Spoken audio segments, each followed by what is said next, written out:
Today's 1022nd day to come share lessons on learning. I'm learning. I hope this will support your dreams, your goals, allow you to become the person that you want to become. Yesterday I shared a really great topic that sometimes we live a life like a pilot or sometimes like a passenger, and you are in control to choose, do you want to be a pilot or do you want to be a passenger? But today I want to speak about maybe you are pushed out of being a pilot. Now, maybe because you were a passenger for a long time and for someone else's reason. Now, of course, we need to make sure that we kick that person out. We kick that society out. We kick someone out of our pilot position. But sometimes it could be very, very hard to really get back to understand what kind of pilot you are, because every single person is their own pilot of their life plane. And maybe we lost our identity. We don't know exactly how we used to be. And we think that we need to really sometimes go back to the old ways. And then today we'll share 10 things that we're able to do to really understand that, okay, maybe I was not my pilot. Maybe I became a passenger of my life.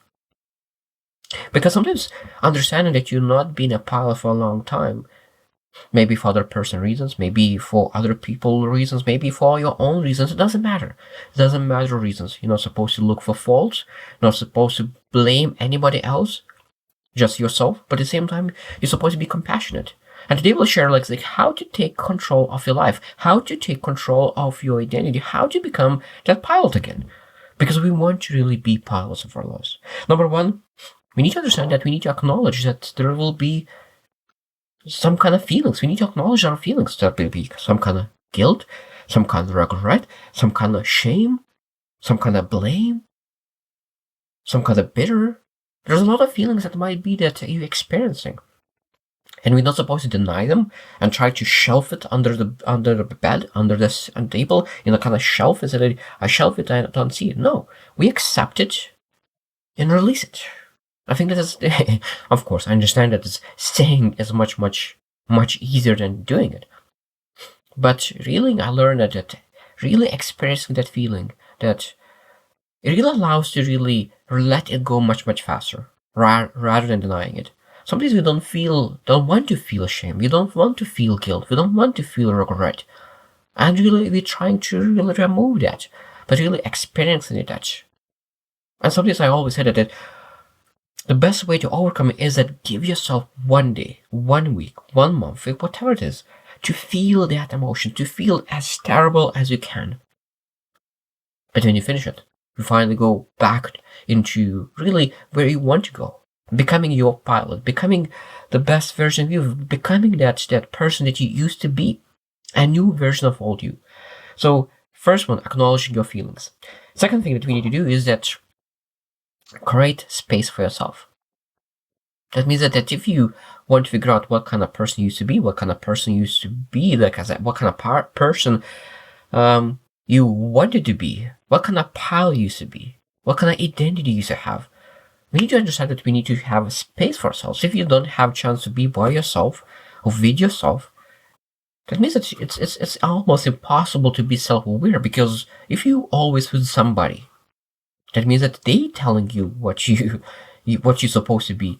And maybe you're always listening to other podcasts, seminars, books, news, anything. That means that you are inputting other things in your head rather than inputting your own ideas in your head. Now, it's great to listen to podcasts. It's great to experience. It's great to read books. But sometimes the best thing that we're able to do is giving space for yourself. Understand that distancing yourself from other people and really experiencing yourself sometimes is the best thing to do, because you want to understand that this is your life. You are the pilot. And forget about other people for a second. And really understand, okay, I want to be pilot. I will find a way to self-reflection, self-awareness, and of course, I need space to do that. Number 3 is reflect on who you were.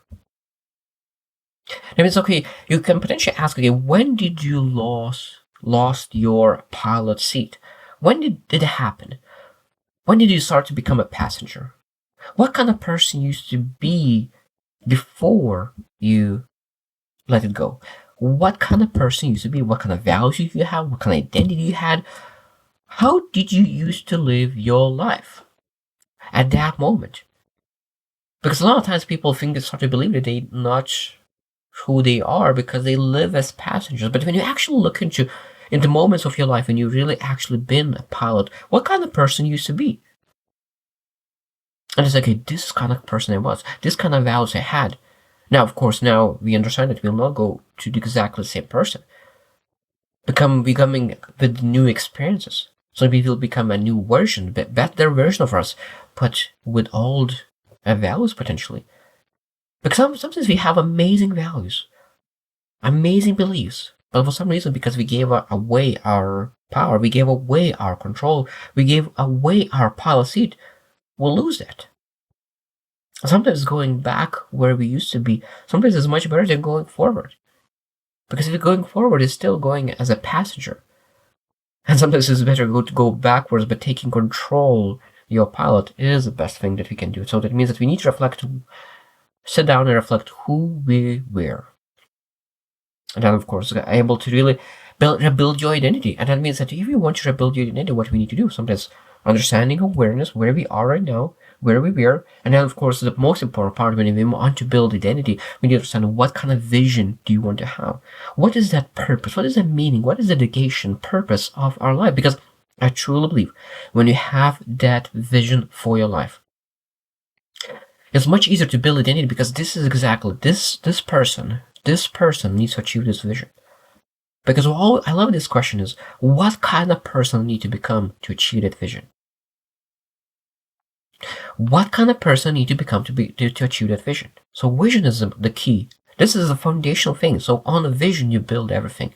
And that means that we need to start re-engaging activities that will allow us to build our identity. Identity is something that is malleable, adjustable, fixable. And when you have a vision, of course, you're able to do that. And a vision you are able to do when you take control of your life. Number 5 is set boundaries. This is a beautiful thing. Set boundaries. That means that you lost your pilot seat because you didn't have boundaries. You gave up your seat for someone else. And that means that you didn't have boundaries. And that means that again, you experienced life. You experienced that seat. You experienced being a passenger. Now see, I'm done being a passenger. I want to take control of my life again. So set boundaries. Now, you said it was a mistake. You learn from it. But if you learn from this mistake, you need to be proud of yourself that you figured this out. It doesn't matter how long you've been in passenger seat. It doesn't matter. There's no guilt, no shame, everything. Now, go back and take back the seat. And now we learn that you need to build boundaries around that we don't go back in the passenger sooner in the future. Number 6 is seek support. That means that we're able to look into who experienced what I experienced. That means that you're able to ask a mentor, some kind of guide, some kind of wise person, how are we supposed to take control of my life again? And they're able to normalize your struggle. Because a lot of times when we are living in our own troubles with a small perspective, we always see that these problems are huge. And other persons looking from perspective, they're able to see that it's not as big a problem as you think.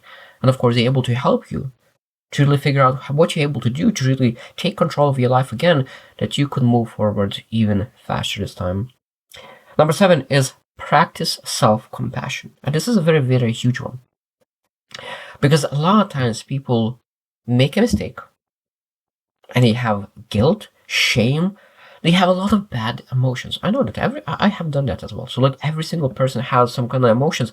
Those shame, guilt, it's such a negative emotions that it's very, very hard to move forward when you have negative emotions because your attitude is not in the right place. So being able to really experience them and let it go is so essential. That is the first one, as I said, is really being able to accept your feelings, move forward them, and then really experience new emotions by accepting and be grateful through those emotions that you experienced. And practicing self-compassion is that one of the things, essential things to really being able to take control of your life again. Be pilot again, rebuilding your identity again. Because when you have self-compassion, you're able to be grateful, appreciative, you're able to have positivity, you're able to have amazing attitude to move forward because amazing attitude attracts success. And of course, all those negative emotions, pushes away success. So that is very essential to have that practice self-compassion. Number 8 is embrace change. Embrace change. I think that we need to understand that we used to have identity, one-way identity, but because we change, we've been in passage for a long time, we experience a lot of things. So that means we'll not be this exactly same person that we used to be, but we'll be a new version of all this. And we need to understand, okay, what kind of things we want to keep and what kind of things we'll need to change. And we need to embrace that change. And that's a beautiful thing. I think that when we are embracing change and we are uncertain and we trying few things, we trying the way to live a life with new values, new beliefs, that there will be a lot of uncertainty, and that's fine. And we need to embrace that. And I think that when you embrace, when you are able to really say that I will emerge as stronger, I will emerge as a better person, of course, it's much, much easier to move forward. Number 9 is focus on what you can control. There are a lot of things that you cannot control. You're not able to control other people. It might be that when you will take control of your life, it will become your own pilot of your own life. Maybe when you will kick that person out of your seat, maybe a group of people will kick out of the seat, they will not be happy about it.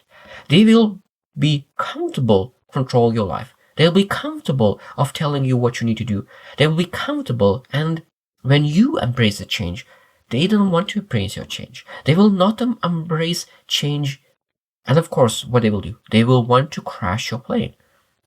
And sometimes we will need to understand that if you want to really take control of your life, if you want to become your pilot, some people will choose to leave your plane.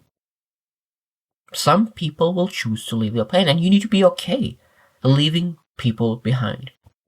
That means that you will need to be flying, you will need to stop at the airport and let those people go. And sometimes really stopping at the airport and leaving people behind will require you to stop for a second, because we'll need to reflect, sometimes maybe even grieve that some people that you thought it will be there for you for a long time, they will not stay around, because now you finally took control of your life.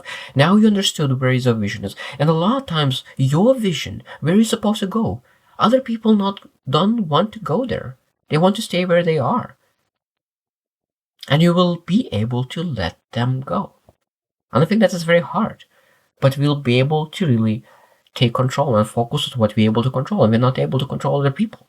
And when we focus on what we're able to control our plane, we will need to leave some people behind. Number 10 is take small steps. Identity is a big, big topic. This is foundations. We're not able to rip it up immediately and rebuild everything. So that means we'll need to take time. Really need to take time or focus on one piece at a time. Dig it out and put in one piece. Dig it out and put in one piece. And when we really are able to really take one step at a time, I think that I always believe that taking one step at a time, not really looking too far away, is always one of the best advice, even though that is very simple. But I know that I always want to bite big, big chunks. But when you really look into, okay, what kind of small thing I could do every single day, and when you rebuild yourself, it's much, much easier. That's why I always say that look into all aspects of your life. And which aspect of your life you want to start to fixing today. You're not able to fix all of them. Because when you lost your position or pilot, a lot of times you gave up everything. Okay, so if I gave up everything, so which parts of my life I need to fix right now? Health, finances, or which areas? When you understand, okay, let's focus on this one, step up, this one, identity, values, beliefs. And when you focus on one thing at a time, success is guaranteed. So I hope you reflect as well. Have you ever lost your pilot seat? And have you ever lost your identity because of somebody, because of someone, or whatever it is? And maybe it's a time to really, maybe you are feeling that you're a passenger in your own life. And maybe it's a time to really rebuild your identity, rebuild yourself as a pilot, and really take control of your life. So I hope you choose to win, and see you tomorrow.